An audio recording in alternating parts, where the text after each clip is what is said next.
Welcome to an introduction to New Testament textual criticism.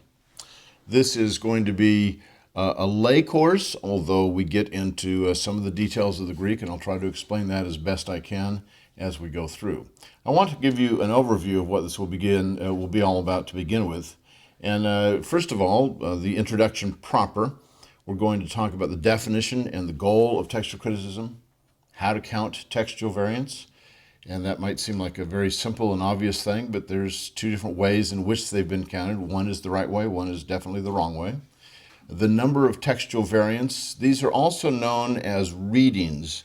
That is the wording that is different from one manuscript to another. That's a variant or reading. The nature of variants, recent attempts to change what the goal of textual criticism is. And each one of these is a separate lecture. Then we'll look at the materials and methods in making ancient books. And then the materials for doing New Testament textual criticism. This will include the history of the transmission of the text, that is from ancient times until the time of the printing press, and it's a brief history looking at some of the aspects of what's happened. Illustrations of scribal corruptions, and we'll be looking at that in two different ways.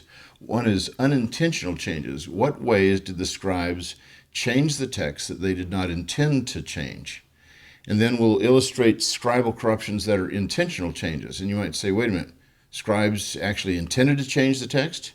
Well, yes, they did. Many times they did so. Most of the time they did so probably because they thought the scribe who wrote before them had made mistakes, and so they're correcting those mistakes.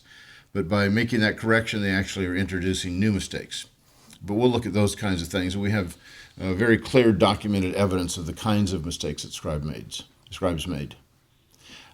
Continuing on with materials for doing textual criticism, we're going to look at some famous papyri, famous manuscripts. P52 is an extraordinarily important papyrus because it's, at least at this stage, the earliest known Greek New Testament copy of any size, of any passage of the New Testament. The Chester Beatty papyri, these are housed mostly in Dublin, although there's one leaf in Vienna, and there's 30 leaves of this at the University of Michigan.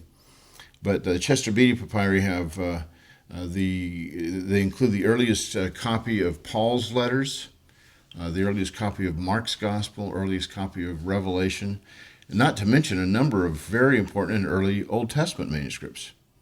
Then the Martin Bodmer papyri. The Bodmer papyri are manuscripts that are housed for the most part in Geneva, Switzerland, or more correctly, Cologne, Switzerland, which is in a little village on the edge of Lake Geneva. And we'll talk about what they are and where they are now, because there's been some shifts in the last few years. And then the most famous Codex Vaticanus and Codex Sinaiticus probably our two most important New Testament manuscripts, both from the 4th century and both originally containing the entire Bible. We have a grand total of 4 early manuscripts that almost surely contain the entire Bible originally. They're all from the 4th or the 5th century. And so we'll be talking about all 4 of them. Then the next 2 will be Codex Alexandrinus and then Codex Ephraemi Rescriptus. Codex Alexandrinus is in the British Library, and Ephraemi Rescriptus, also known as Codex C, is in the Bibliothèque Nationale in Paris. These are 5th century manuscripts, again, very, very important. Then the most bizarre manuscript of the New Testament is Codex Bezae, named after Theodore Beza, not because Beza was bizarre, but because his manuscript was bizarre. And in fact, he gave it to the University of Cambridge with a letter in 1581 where he said, you know, this manuscript is really eccentric, and I figure that Cambridge University would be the one place that would know how to handle it, would accept it well, appreciate it. It almost looks like a double entendre. I had the opportunity actually to read the letter back in 95 and then spend a day with the manuscript. But is this a dig against Cambridge? I'm not sure. But then there's Codex Washingtonianus, which is in Washington, D.C. It's the most important New Testament manuscript that we have in the United States. And it's late 4th, perhaps early 5th century. And like Codex Bezae, it's a Gospels manuscript. And like Codex Bezae, it has the order of the Gospels differently than what we have in what we traditionally know as the gospel order. Instead of Matthew, Mark, Luke, and John, the order it has in these two manuscripts is Matthew, John, Luke, and Mark. And the reason for that, it's called the Western order. The reason for that is they wanted to put the apostles first, and then they put Luke next, and then Mark last. Some have suggested that the earliest form of the codex that had all four gospels in it would have been in this Western order, and that's going to become an issue that we'll wrestle with later on as we look at the ending of Mark's gospel. There's all sorts of fun things we'll be getting into in these lectures. And then continuing on with materials for doing textual criticism, we'll talk about resources for New Testament manuscripts. The resources are so vast that I had to limit it to things essentially that you could access through the internet, rather than saying, here's about $5,000 worth of specialized books that you guys need to get if you want to learn about textual criticism. All of this is on the internet, and all of it is free. The Institute for New Testament Textual Research in Münster, Germany, which has an English site. This is the granddaddy of all text critical institutes, and it's got some very important materials on their site. We'll talk about how to use these sites as well. The British Library. Both Codex Sinaiticus and Alexandrinus sit next to each other in the British Library, in the same room that the Beatles' White Album is in. First edition, of course. Then there's the Evangelical Textual Criticism website coming out of Cambridge University from Tyndale House, and they've got some really nice discussions of things. And finally, we'll talk about the Center for the Study of New Testament Manuscripts. That's the one I know the most about, and so it will get its own separate lecture. Also because I'm giving the lectures and it's my center, so I get to do that. And then we'll talk about the methods for doing textual criticism. We'll discuss the Greek text behind the King James Version. There's a lot of things that most people simply are unaware of as far as the Greek text is concerned that was used for the King James Version production. That text is known as the Textus Receptus, and the Textus Receptus actually was part of an advertising blurb that came out in a Greek New Testament 22 years after the King James Bible was produced. In 1633, the Elzevirs, an uncle and his nephew, produced a Greek New Testament where they said, here's the text that's been received by all. So it's the received text, if you will, the Textus Receptus. And we'll talk about the Textus Receptus and the doctrine of preservation.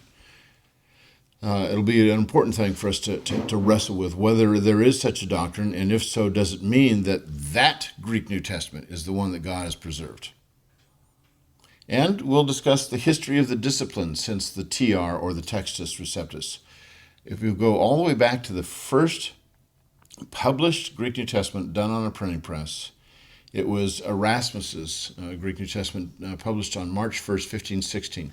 It was originally called Novum Instrumentum, but we will call it Textus Receptus as the term that has been adopted for that basic kind of text that's essentially Erasmus's text from 1516 for many years, even a couple of centuries afterwards.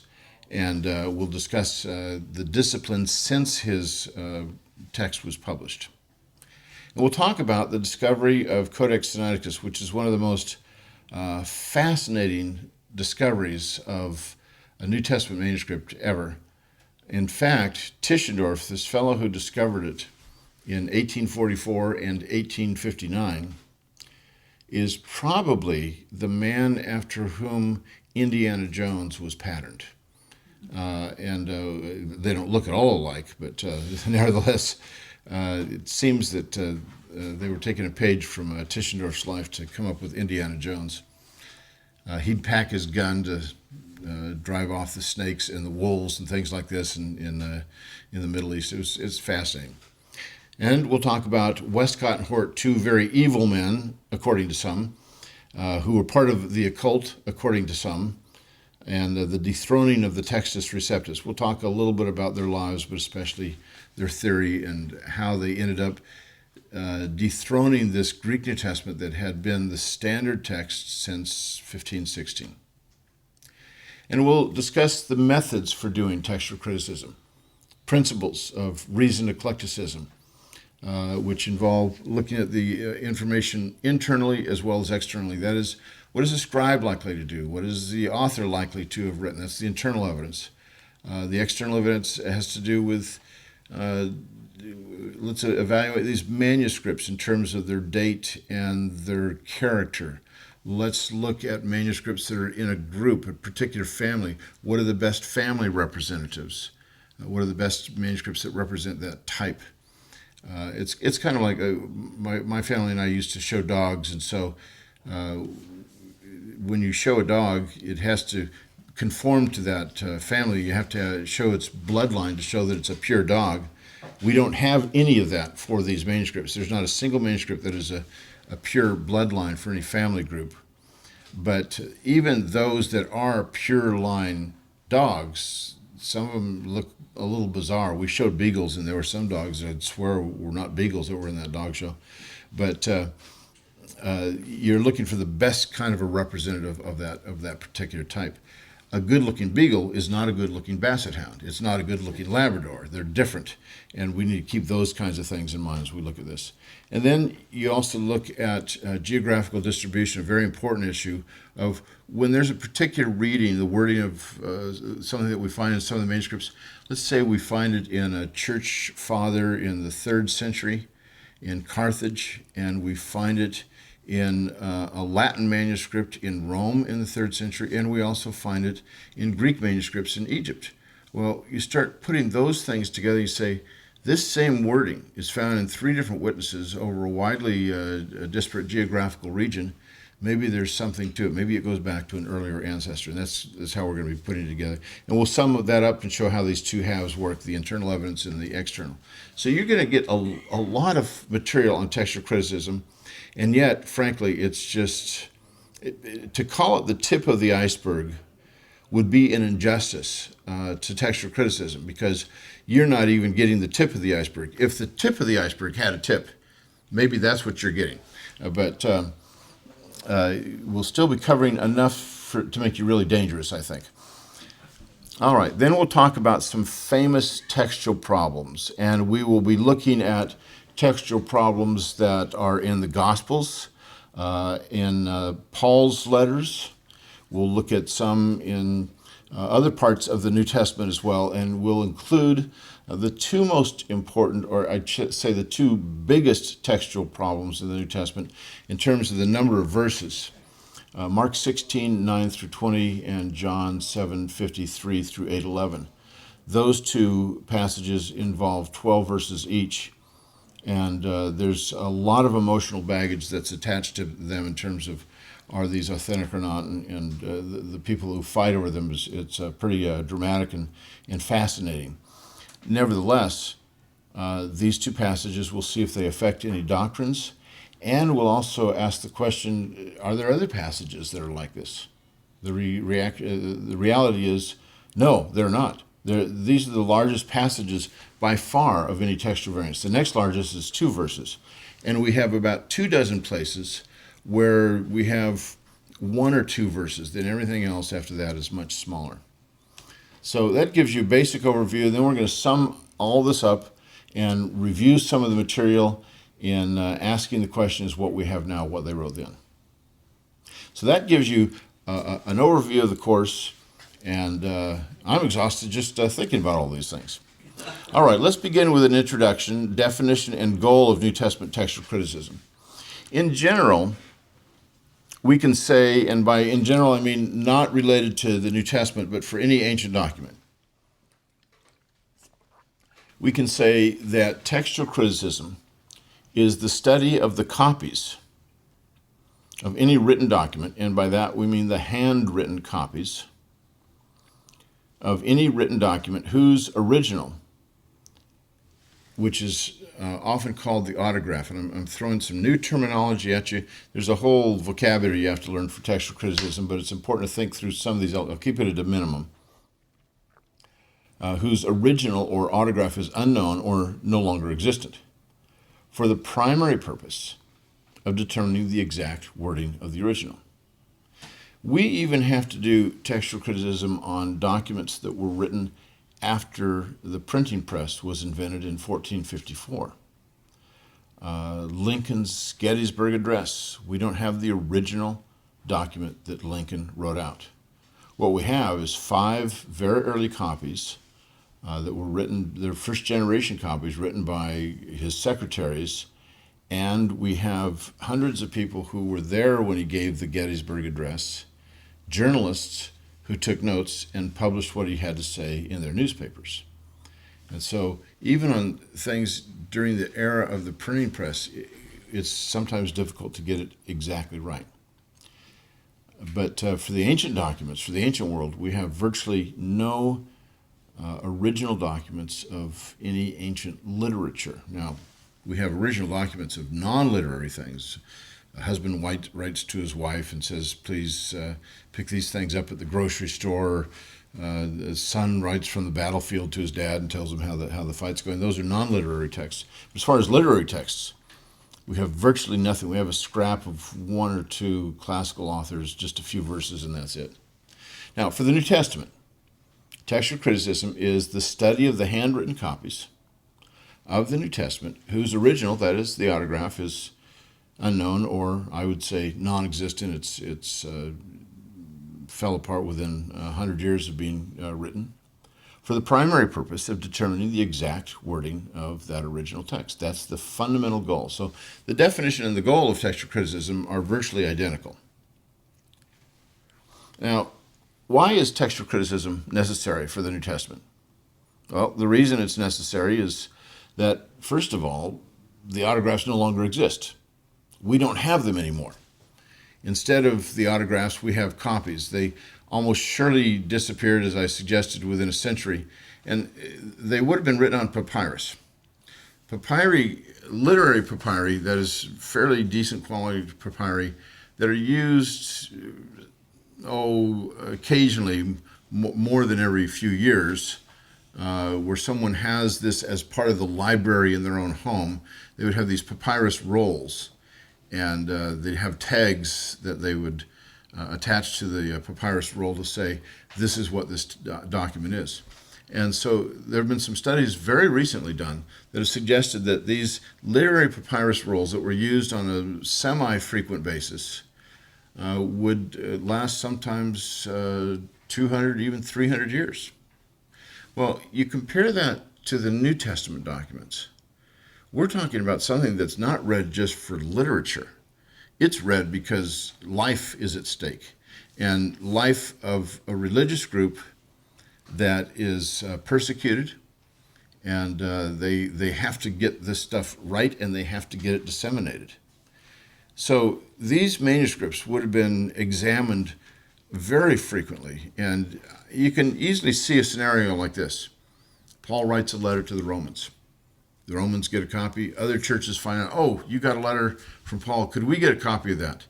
And so the Romans write out a copy, send it to these folks, and they come across another copy of Paul's letter written by somebody else, copied by somebody else, and they said, wait a minute, there's some discrepancies between these two. Well, maybe we should send somebody to Rome to sort this thing out and take a look at the original document. This kind of thing must have happened over and over again. And so the original New Testament manuscripts would have worn out from being read out loud and from being copied so frequently. And so most scholars are quite convinced they would have just fallen apart within a century of their production. Well, so they no longer exist. The second reason why textual criticism is necessary is because there's differences among the copies. In fact, there's between 6 and 10 differences among the 2 closest early manuscripts we have per chapter. Well, you multiply that out by 260 chapters, we've got over 2,000 differences among these manuscripts. That's quite a few.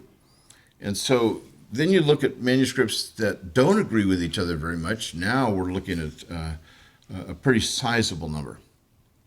Now, if we still had the autographs, then textual criticism would not be necessary. Why do it? You got the original, we know what it says, that's fine. But if we didn't have the autographs and yet all of the copies were exactly alike, then textual criticism would not be possible. It's not that it wouldn't be necessary. They might be all exactly alike based on a later copy. So it might still be necessary, but something that couldn't be done. This is, to a degree, that second category is to a degree what Muslims face. They claim that all copies of the Quran are exactly alike, which is actually not at all the case. But what we do know historically is that Caliph Uthman, the leader of the Muslim religion, within a few decades after Muhammad had lived, gathered up all the copies of the Quran. There were quite a few of them that were rather disparate from one another, and he burned all of them except his one preferred copy. And so then there were strong penalties about making any kinds of errors in the copying of the Quran from that point on. Well, that's very good for the history of the Quran after that point. It doesn't help us at all for recovering the Quran before Caliph Uthman came along. And so even Westcott and Hort talked about this, saying it's not possible to get back to the original Quran because Caliph Uthman destroyed all those earlier copies. So if we had the autographs, it wouldn't be necessary. If all the copies were exactly alike, textual criticism would not be possible. What's interesting is that even Bart Ehrman has a view that is very similar to what Muslims have about their own sacred texts. In fact, Ehrman's view is along the lines of what Textus Receptus people have. These folks who are King James only and God inspired only one text, and it's this Greek New Testament that Erasmus put together. They tend to say that's exactly what the original text said. And Ehrman has argued that if God took the trouble to inspire the texts, then he should have taken the trouble to preserve the text exactly in every single manuscript. Well, his problem with Christianity is that it's not Islam. His problem with the bibliology of us dealing with the text of the New Testament is that he wants it to be like what the Muslims claim for Islam and what KJV only people claim for the Textus Receptus. And yet no Christian theologian throughout the last 2,000 years has ever suggested, oh yeah, this is what we expect, that the text has been preserved exactly in all the manuscripts just like the original. But that's what Ehrman wants. So in a sense, you might say he's disappointed with the way God has done things. We'll talk about his views as we get into this course. Okay. Well, in this respect, textual criticism is no different from the textual criticism for any other major religion. That is, the New Testament textual criticism is no different. That is, we don't have the originals. The copies differ. And I said that Muslims argue that all of their copies are exactly alike, and yet even the Quran has manuscripts that have errors in them, although this has not been admitted by Muslims. The Quran is starting to be really seriously investigated by scholars in the last few years, and it's ramping up. Some Christian scholars and others who are examining the Quran, sometimes when a fatwa is put on their head for doing so. But here you have, for example, a leaf of a Quran manuscript that's got several erasures and rewrites in it. And this is a short leaf, very minimal text, and yet you see half a dozen places where the text has been erased and rewritten. There have been some Quran manuscripts that have been found recently that are in the process of being published that are known as palimpsests. That is, they're parchment manuscripts where the text was scraped off and it was reused and more text was written on top of it. The undertext is Quran and the upper text is Quran, but they don't say the same thing. And so you wonder why that happens. Well, it seems to have happened because these scribes felt that we can't have any mistakes in the Quran, and therefore to make sure that we don't have any mistakes, we'll just erase that undertext that has those mistakes and create new ones. And now with some phenomenal technology, we can read that undertext that we did not know existed before. So the secondary objective, let's get back to the New Testament. The secondary objective is to trace the changes to the text in various places and times to gain a window on the shape of ancient Christianity. It's important for us to know how the Christian faith was played out, was worked out, was viewed in various regions in the ancient world. And what you need to recognize is this. The text that these people inherited, the one that they used, is the one that they considered to be the authorized, authoritative scripture. Just like in England, after 1611, the authorized scripture is the King James Bible. That's what God must have inspired. And that's what they used for centuries. Or the Vulgate, the Latin Vulgate, that was the principal text used by Roman Catholics for over a millennium. That is the inspired scripture. And whether those things match the original or not, the fact is that they are still what Christians in those parts of the world in those times are regarding as scripture.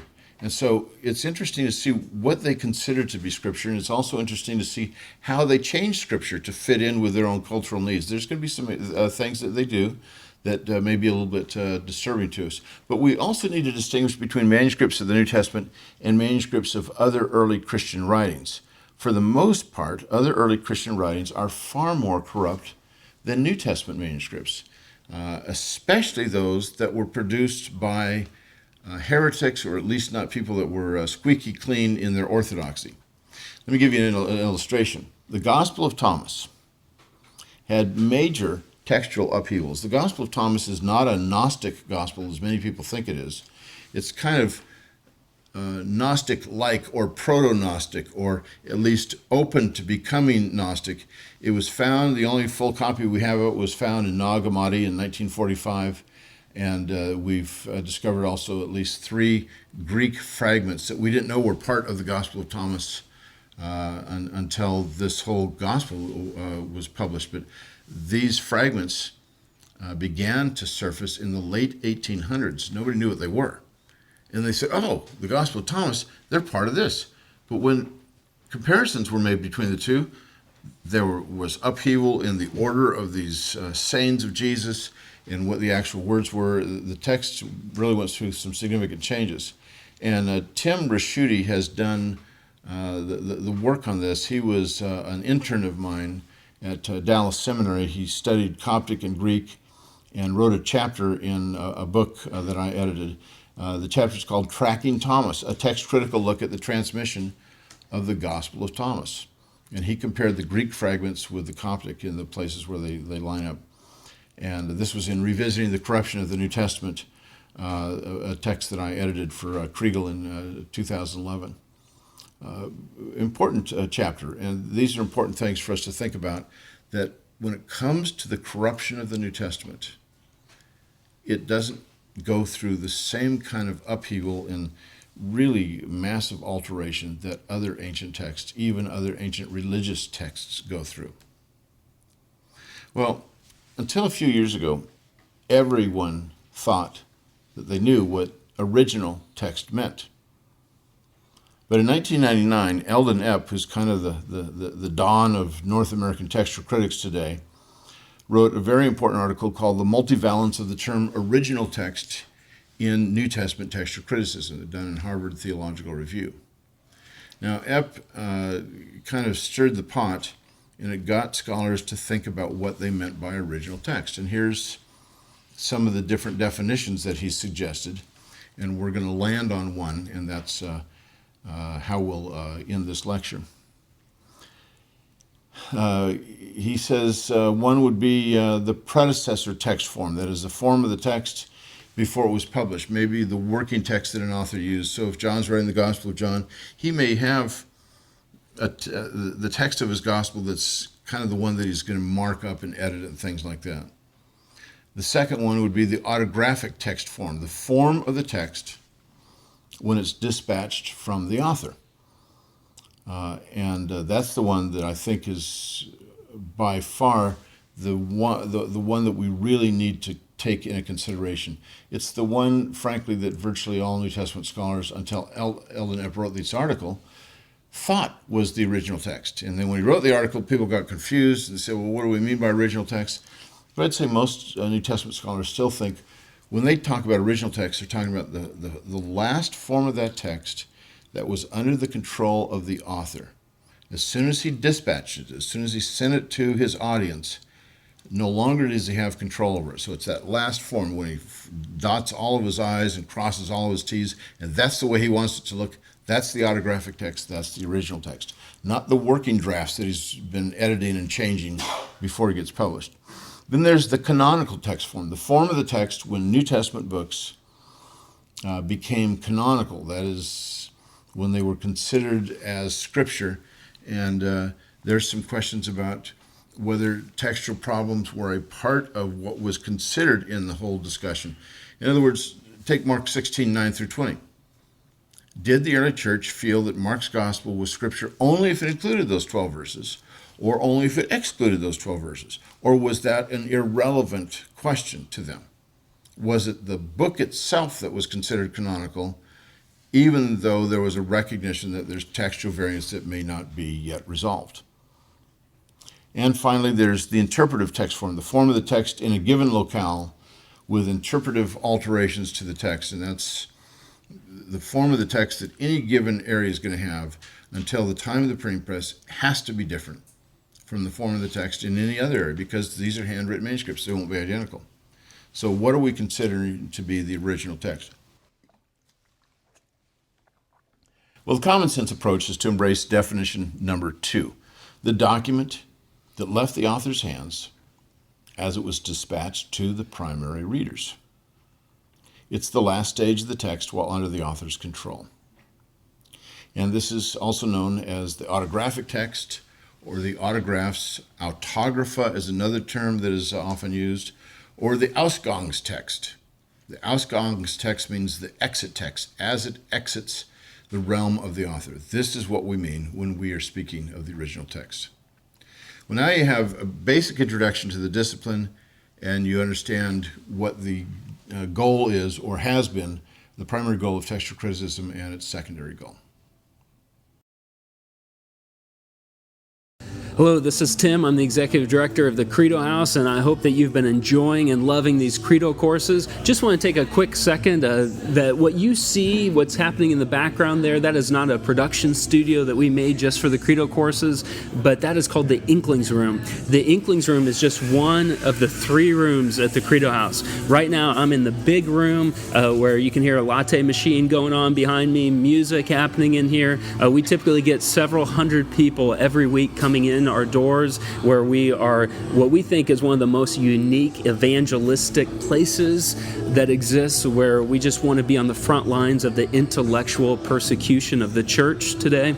And so we invite you that if you're ever in Edmond, Oklahoma, to come and get a latte from the Credo House, hang out here, but then go into the Inklings Room where we film the Credo courses. It's a great room. We can tell you about the history of the Inklings, tell you about that room, and then our other super secret map room as well. But you can learn about that at credohouse.org, or we invite you to come and hang out with us over a Luther latte at the Credo House.